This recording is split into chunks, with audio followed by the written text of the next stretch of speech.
দুই বন্ধু মজা করার জন্য ৩টি ছাগল কিনল। তারা ছাগলের ওপর ১, ২ এবং ৪ লিখে একটি কলেজ ক্যাম্পাসে ছেড়ে দিল।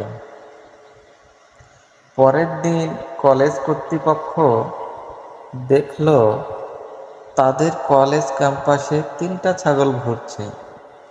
সিকিউরিটি গিয়ে ওই ৩টি ছাগল ধরে আনল।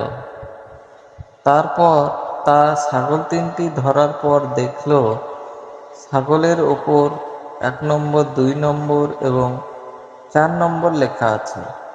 সুতরাং তারা এটা অনুমান করল যে এখনো ৩ নম্বর ছাগলটা ধরা বাকি আছে।